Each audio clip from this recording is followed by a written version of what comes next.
Rikki Tikki Tavi by Rudyard Kipling. At the hole where he went in, Red-Eye called to Wrinkleskin, "Hear what little Red-Eye saith, Nag, come up and dance with death. Eye to eye and head to head, keep the measure, Nag. This shall end when one is dead, at thy pleasure, Nag. Turn for turn and twist for twist, run and hide thee, Nag. Ha! The hooded death has missed, woe betide thee, Nag." This is the story of the great war that Rikki Tikki Tavi fought single-handed through the bathrooms of the big bungalow in Sagowli cantonment. Darzee, the tailor bird, helped him, and Chuchundra, the muskrat, who never comes out into the middle of the floor but always creeps around by the wall, gave him advice, but Rikki Tikki did the real fighting. He was a mongoose, rather like a little cat in his fur and his tail, but quite like a weasel in his head and his habits. His eyes and the end of his restless nose were pink. He could scratch himself anywhere he pleased, with any leg, front or back, that he chose to use. He could fluff up his tail till it looked like a bottle brush, and his war cry, as he scuttled through the long grass, was "Rikki Tikki Tikki Tikki Tick." One day, a high summer flood washed him out of the burrow where he lived with his father and mother, and carried him kicking and clucking down a roadside ditch. He found a little wisp of grass floating there and clung to it till he lost his senses. When he revived, he was lying in the hot sun on the middle of a garden path, very draggled indeed, and a small boy was saying, "Here's a dead mongoose, let's have a funeral." "No," his mother said, "let's take him in and dry him. Perhaps he isn't really dead." They took him into the house, and a big man picked him up between his finger and thumb and said he was not dead, but half choked. So they wrapped him in cotton wool and warmed him, and he opened his eyes and sneezed. "Now," said the big man, he was an Englishman who had just moved into the bungalow, "don't frighten him, and he will see what he'll do." It was the hardest thing in the world to frighten a mongoose, because he is eaten up from nose to tail with curiosity. The motto of all the mongoose family is, "Run and find out," and Rikki Tikki was a true mongoose. He looked at the cotton wool, decided that it was not good to eat, ran all around the table, sat up, and put his fur in order, scratched himself, and jumped on the small boy's shoulder. "Don't be frightened, Teddy," said his father. "That's his way of making friends." "Ow, he's tickling under my chin," said Teddy. Rikki Tikki looked down between the boy's collar and neck, snuffed at his ear, and climbed down to the floor, where he sat rubbing his nose. "Good gracious," said Teddy's mother, "and that's a wild creature? I suppose he's so tame because we've been kind to him." "All mongooses are like that," said her husband. "If Teddy doesn't pick him up by the tail or try to put him in a cage, he'll run in and out of the house all day long. Let's give him something to eat." They gave him a little piece of raw meat. Rikki Tikki liked it immensely, and when it was finished he went out into the veranda and sat in the sunshine and fluffed up his fur to make it dry to the roots. Then he felt better. "There are more things to find out about in this house," he said to himself, "than all my family could find out in all their lives. I shall certainly stay and find out." He spent all that day roaming over the house. He nearly drowned himself in the bathtubs, put his nose into the ink on the writing table, and burnt it on the end of the big man's cigar, for he climbed up into the big man's lap to see how writing was done. At nightfall he ran into Teddy's nursery to watch how kerosene lamps were lighted, and when Teddy went to bed, Rikki Tikki climbed up too. But he was a restless companion, because he had to get up and attend to every noise all through the night and find out what made it. Teddy's mother and father came in, the last thing, to look at their boy, and Rikki Tikki was awake on the pillow. "I don't like that," said Teddy's mother. "He might bite the child." "He'll do no such thing," said the father. "Teddy is safer with that little beast than if he had had a bloodhound to watch him. If a snake came into the nursery now—" But Teddy's mother wouldn't think of anything so awful.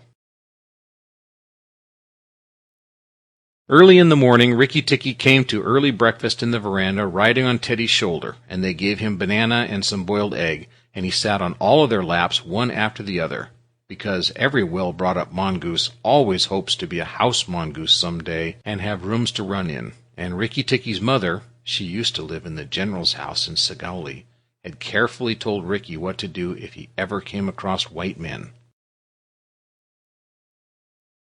Then Rikki Tikki went out into the garden to see what was to be seen.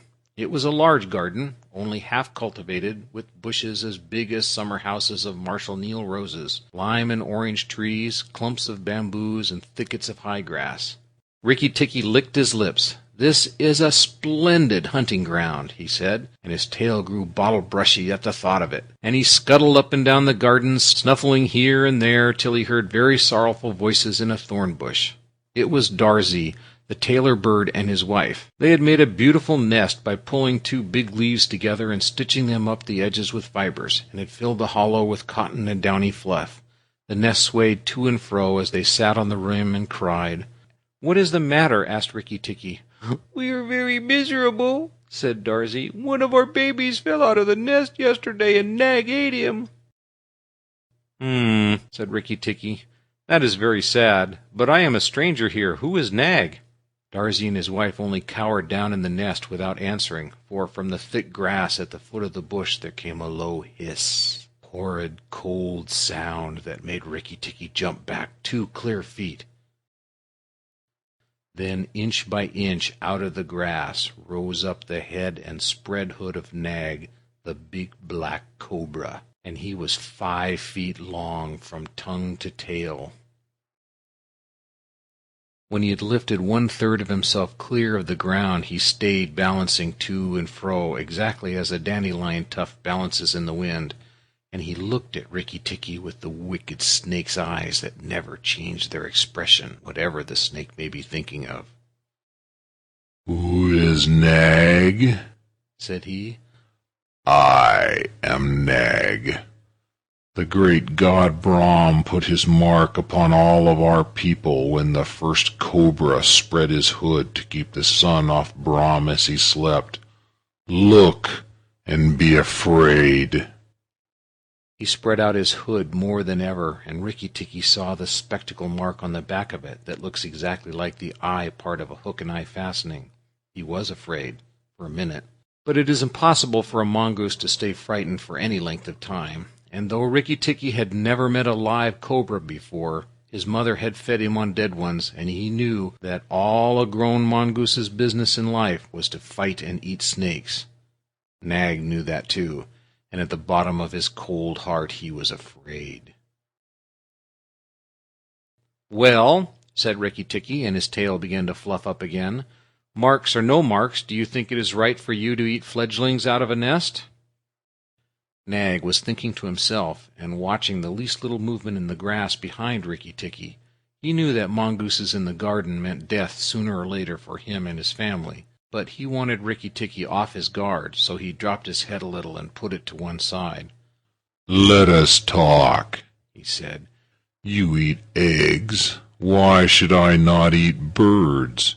"Behind you! Look behind you!" sang Darzee. Rikki Tikki knew better than to waste time in staring. He jumped up in the air as high as he could go, and just under him whizzed by the head of Nagina, Nag's wicked wife. She had crept up behind him as he was talking to make an end of him, and he heard her savage hiss as the stroke missed. He came down almost across her back, and if he had been an old mongoose, he would have known that then was the time to break her back with one bite, but he was afraid of the terrible lashing return stroke of the cobra. He bit, indeed, but did not bite long enough, and he jumped clear of the whisking tail, leaving Nagina torn and angry. "Wicked, wicked Darzee," said Nag, lashing up as high as he could reach towards the nest in the thorn bush, but Darzee had built it out of reach of snakes, and it only swayed to and fro. Rikki Tikki felt his eyes growing red and hot. When a mongoose's eyes grow red, he is angry, and he sat back on his tail and hind legs like a little kangaroo, and looked all around him and chattered with rage.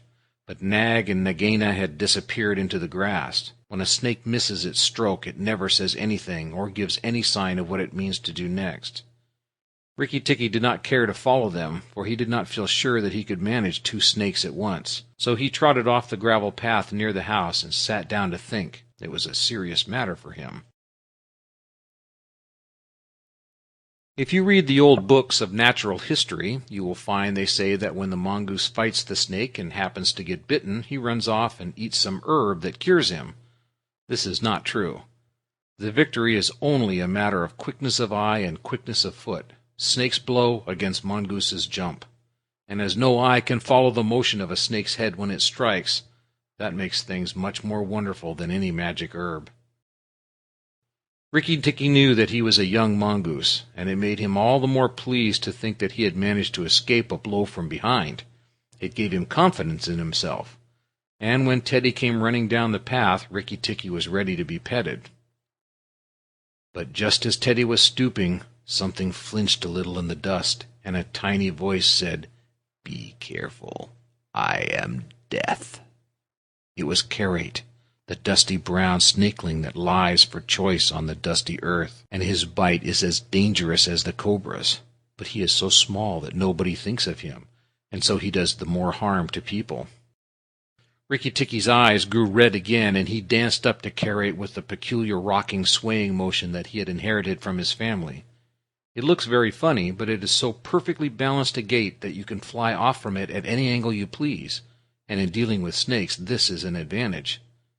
If Rikki Tikki had only known, he was doing a much more dangerous thing than fighting Nag, for Karate is so small and can turn so quickly that unless Rikki bit him close to the back of the head, he would get the return stroke in his eye or lip. But Rikki did not know. His eyes were all red, and he rocked back and forth, looking for a good place to hold. Karate struck out. Rikki jumped sideways and tried to run in, but the wicked little dusty gray head lashed within a fraction of his shoulder, and he had to jump over the body, and the head followed his heels close. Teddy shouted to the house, "Oh, look here, our mongoose is killing a snake!" And Rikki Tikki heard a scream from Teddy's mother. His father ran out with a stick, but by the time he came up, Karate had lunged out once too far, and Rikki Tikki had sprung, jumping on the snake's back, dropped his head far between his forelegs, bitten as high up the back as he could get a hold, and rolled away. That bite paralyzed Karate, and Rikki Tikki was just going to eat him from the tail, after the custom of his family at dinner, when he remembered that a full meal makes a slow mongoose, and if he wanted all of his strength and quickness ready, he must keep himself thin. He went away for a dust bath under the castor oil bushes, while Teddy's father beat the dead Karate. "What's the use of that?" thought Rikki Tikki. "I have settled it all." And then Teddy's mother picked him up from the dust and hugged him, crying that he had saved Teddy from death, and Teddy's father said that he was a providence, and Teddy looked on with big scared eyes. Rikki Tikki was rather amused at all the fuss, which of course he did not understand. Teddy's mother might just as well have petted Teddy for playing in the dust. Rikki was thoroughly enjoying himself. That night at dinner, walking to and fro among the wine glasses on the table, he could have stuffed himself 3 times over with the nice things. But he remembered Nag and Nagaina, and though it was very pleasant to be patted and petted by Teddy's mother and to sit on Teddy's shoulders, his eyes would get red from time to time, and he would go off into his long war cry, a Rikki Tikki Tikki Tikki Tikki Tikki. Teddy carried him off to bed and insisted on Rikki Tikki sleeping under his chin. Rikki Tikki was too well bred to bite or scratch, but as soon as Teddy was asleep, he went off for his nightly walk around the house, and in the dark he ran up against Chuchundra, the muskrat, creeping around by the wall. Chuchundra is a broken-hearted little beast. He whimpers and cheeps all the night, trying to make up his mind to run into the middle of the room, but he never gets there. "Oh, don't kill me," said Chuchundra, almost weeping. "Rikki Tikki, don't kill me." "Do you think a snake killer kills muskrats?" said Rikki Tikki scornfully. "Those who kill snakes get killed by snakes," said Chuchundra more sorrowfully than ever. "And how am I to be sure that Nag won't mistake me for you some dark night?" "There's not the least danger," said Rikki Tikki, "but Nag is in the garden, and I know you don't go there." "My cousin Chua the rat told me," said Chuchundra, and then she stopped. "Told you what?" "Hush! Nag is everywhere. Rikki Tikki, you should have talked to Chua in the garden."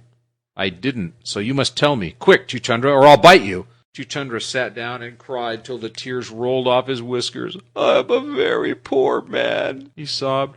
"I never had spirit enough to run out into the middle of the room. Hush! I mustn't tell you anything. Can't you hear, Rikki Tikki?" Rikki Tikki listened. The house was as still. But he thought he could just catch the faintest scratch in the world, a noise as faint as that of a wasp walking on a window pane, dry scratch of a snake's scales on brickwork. "That's Nag or Nagaina," he said to himself, "and he is crawling into the bathroom sluice. You're right, Chuchundra, I should have talked to Chua." He stole off to Teddy's bathroom, but there was nothing there, and then to Teddy's mother's bathroom. At the bottom of the smooth plaster wall there was a brick pulled out to make a sluice for the bath water, and as Rikki Tikki stole in by the masonry curb where the bath is put, he heard Nag and Nagaina whispering together outside in the moonlight. "The house is emptied of people," said Nagaina to her husband. "He will have to go away, then the garden will be our own again. Go in quietly, and remember that the big man who killed Karate is the first one to bite. Then come out and tell me, and we will hunt for Rikki Tikki together." "But are you sure there is anything to be gained by killing the people?" asked Nag. "Everything. When there are no people in the bungalow, did we have any mongoose in the garden? So long as the bungalow is empty, we are king and queen of the garden. And remember that as soon as our eggs in the melon bed hatch, as they may tomorrow, children will need room and quiet." "I had not thought of that," said Nag. "I will go, but there is no need that we should hunt for Rikki Tikki afterward. I will kill the big man and his wife and the child if I can, and come away quietly. Then the bungalow will be empty, and Rikki Tikki will go."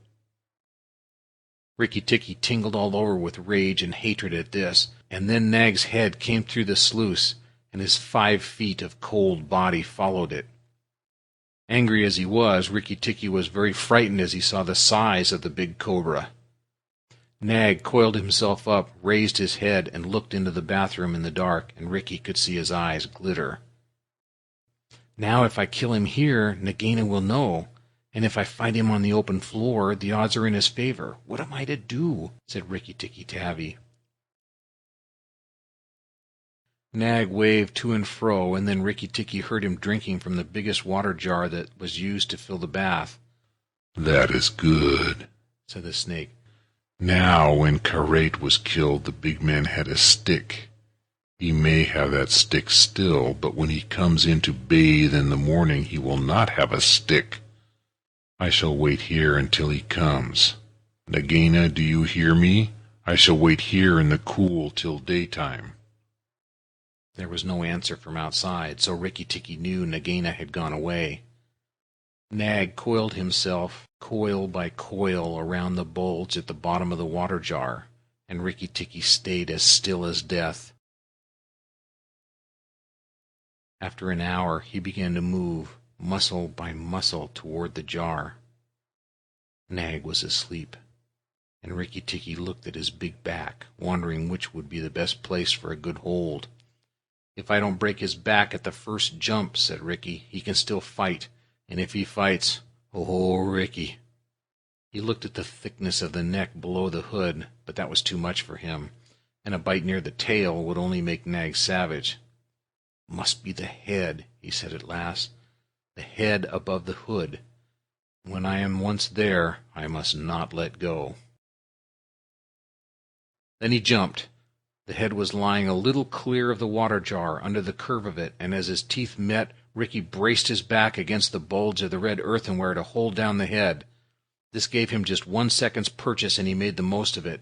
Then he was battered to and fro as a rat is shaken by a dog, to and fro on the floor, up and down and around in great circles. But his eyes were red, and he held on as the body cart-whipped over the floor, upsetting the tin dipper and the soap dish and the flesh brush, and banged against the tin side of the bath. As he held, he closed his jaws tighter and tighter, for he made sure he would be banged to death, and for the honor of his family he preferred to be found with his teeth locked.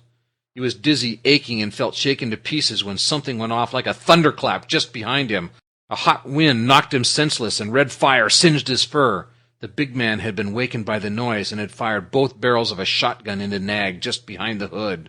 Rikki Tikki held on with his eyes shut, for now he was quite sure he was dead. But the head did not move, and the big man picked him up and said, "It's the mongoose again, Alice.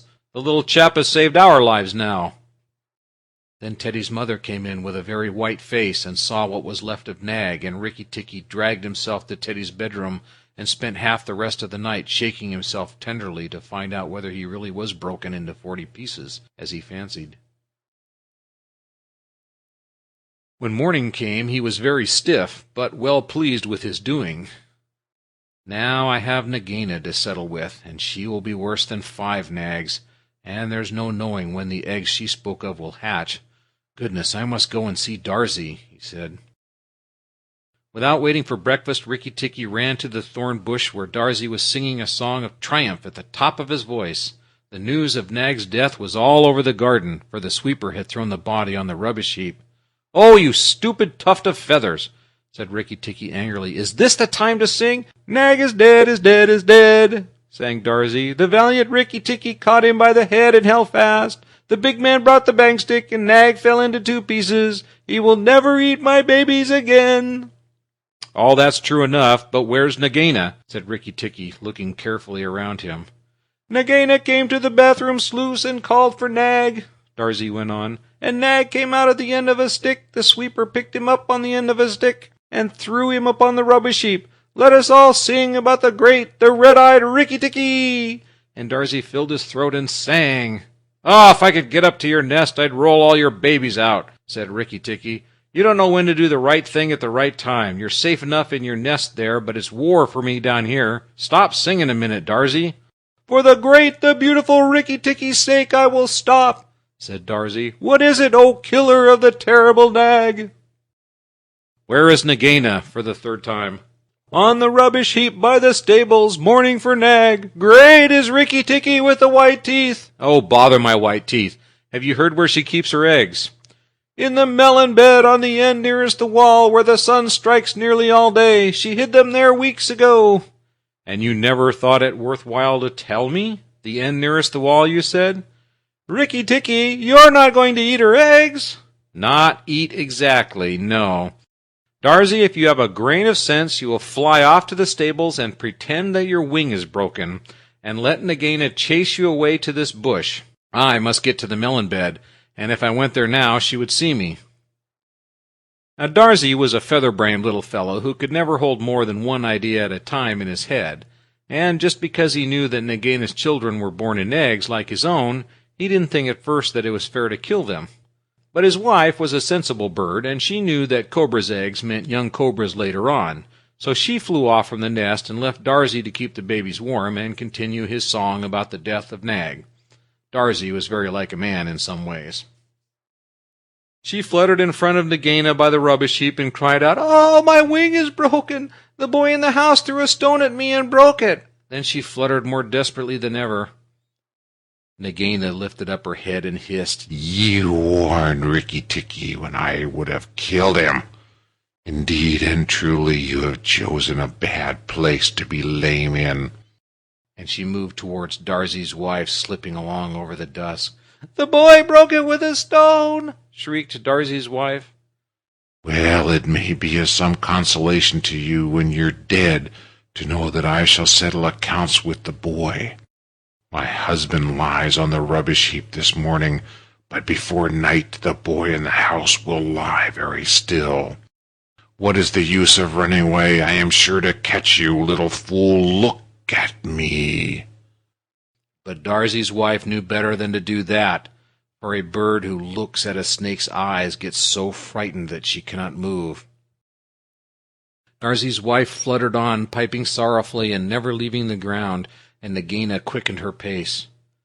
Rikki Tikki heard them going up the path from the stables, and he raced for the end of the melon patch near the wall.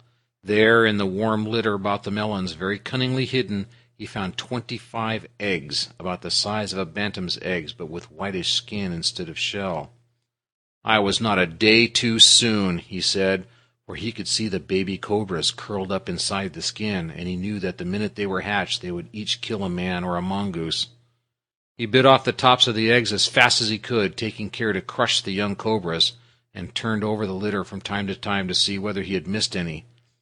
At last there were only 3 eggs left, and Rikki Tikki began to chuckle to himself when he heard Darzee's wife screaming, "Rikki Tikki, I led Nagaina toward the house, and she has gone into the veranda, and oh, come quickly, she means killing." Rikki Tikki smashed 2 eggs and tumbled backward down the melon bed with the 3rd egg in his mouth and scuttled to the veranda as hard as he could put foot to the ground. Teddy and his mother and father were there at early breakfast, but Rikki Tikki saw that they were not eating anything. They sat stone still, and their faces were white. Nagaina was coiled up on the matting by Teddy's chair, within easy striking distance of Teddy's bare leg, and she was swaying to and fro, singing a song of triumph. "Son of the big man that killed Nag," she hissed, "stay still. I am not ready yet. Wait a little. Keep very still, all you 3. If you move, I strike, and if you do not move, I strike. O foolish people who killed my Nag." Teddy's eyes were fixed on his father, and all his father could do was whisper, "Sit still, Teddy. You mustn't move. Teddy, keep still." Then Rikki Tikki came up and cried, "Turn around, Nagaina! Turn and fight!" "All in good time," said she, without moving her eyes. "I will settle my account with you presently. Look at your friends, Rikki Tikki. They are still and white. They are afraid. They dare not move, and if you come a step nearer, I strike." "Look at your eggs," said Rikki Tikki, "in the melon bed near the wall. Go and look, Nagaina." The big snake turned half around and saw the egg on the veranda. "Ah, give it to me," he said. Rikki Tikki put his paws one on each side of the egg, and his eyes were blood red. What a price for a snake's egg, for a young cobra, for a young king cobra, for the very last of the brood. The ants are eating all of the others down by the melon bed. Nagaina spun clear around, forgetting everything for the sake of the one egg, and Rikki Tikki saw Teddy's father shoot out a big hand to catch Teddy by the shoulder and drag him across the little table with the teacups, safe and out of reach of Nagaina. "Tricked! Tricked! Tricked! Tick, tick, tick, tick, tick!" chuckled Rikki Tikki. "The boy is safe, and it was I that caught Nag by the hood last night in the bathroom." Then he began to jump up and down, all 4 feet together, his head close to the floor. "He threw me to and fro, but he could not shake me off. He was dead before the big man blew him in 2. I did it! Rikki Tikki tick tick tick tick! Come then, Nagaina, come and fight with me. You shall not be a widow long." Nagaina saw that she had lost her chance of killing Teddy, and the egg lay between Rikki Tikki's paws. "Give me the egg, Rikki Tikki. Give me the last of my eggs, and I will go away and never come back," she said, lowering her hood. "Yes, you will go away, and you will never come back, for you will go to the rubbish heap with Nag. Fight, widow! The big man has gone for his gun. Fight!" Rikki Tikki was bounding all around Nagaina, keeping just out of reach of her stroke, his little eyes like hot coals. Nagaina gathered herself together and flung out at him. Rikki Tikki jumped up and backward. Again and again and again she struck, and each time her head came with a whack on the matting of the veranda, and she gathered herself together like a watch spring. Then Rikki Tikki danced in a circle to get behind her, and Nagaina spun around to keep her head to his head, so that the rustle of her tail on the matting sounded like dry leaves blown along by the wind. He had forgotten the egg. It still lay on the veranda, and Nagaina came nearer and nearer to it, till at last, while Rikki Tikki was drawing breath, she caught it in her mouth, turned to the veranda steps, and flew like an arrow down the path, with Rikki Tikki behind her. When the cobra runs for her life, she goes like a whiplash flicked across a horse's neck. Rikki Tikki knew he must catch her, or all the trouble would begin again. She headed straight for the long grass by the thorn bush, and as he was running, Rikki Tikki heard Darzee still singing his foolish little song of triumph. But Darzee's wife was wiser. She flew off her nest as Nagaina came along and flapped her wings about Nagaina's head. If Darzee had helped, they might have turned her, but Nagaina only lowered her hood and went on. Still, the instant's delay brought Rikki Tikki up to her, and as she plunged into the rat hole where she and Nag used to live, his little white teeth were clenched on her tail, and he went down with her. And very few mongooses, however wise and old they may be, care to follow a cobra into its hole. It was dark in the hole, and Rikki Tikki never knew when it might open out and give Nagaina room to turn and strike at him. He held on savagely and struck out his feet to act as brakes on the dark slope of the hot, moist earth. Then the grass by the mouth of the hole stopped waving, and Darzee said, "It is all over with Rikki Tikki. We must sing his death song. Valiant Rikki Tikki is dead, for Nagaina will surely kill him underground." So he sang a very mournful song that he made up on the spur of the minute, and just as he got to the most touching part, the grass quivered again, and Rikki Tikki, covered with dirt, dragged himself out of the hole leg by leg, licking his whiskers. Darzee stopped with a little shout. Rikki Tikki shook some of the dust out of his fur and sneezed. "It is all over," he said. "The widow will never come out again." And the red ants that lived between the grass stems heard him, and began to troop down one after another to see if he had spoken the truth. Rikki Tikki curled himself up in the grass and slept where he was, slept and slept till it was late in the afternoon, for he had done a hard day's work. "Now," he said, when he awoke, "I will go back to the house. Tell the coppersmith, Darzee, and he will tell the garden that Nagaina is dead." The coppersmith is a bird who makes a noise exactly like the beating of a little hammer on a copper pot, and the reason he is always making it is because he is the town crier to every Indian garden, and he tells all the news to everyone who cares to listen. As Rikki Tikki went up the path, he heard his attention notes like a tiny dinner gong, and then the steady ding-dong-tock, "Nag is dead, dong, Nag is dead, ding-dong-tock," that set all the birds in the garden singing and the frogs croaking, for Nag and Nagaina used to eat frogs as well as little birds.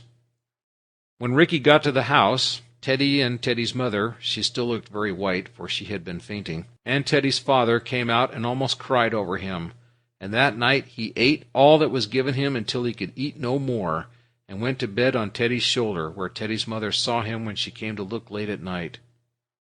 "He saved our lives, and Teddy's life," she said to her husband.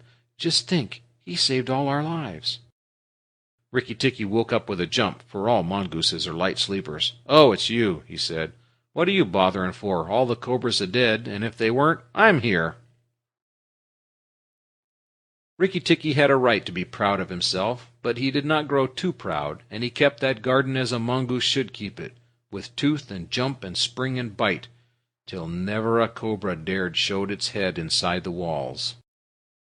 End of Rikki Tikki Tavi by Rudyard Kipling.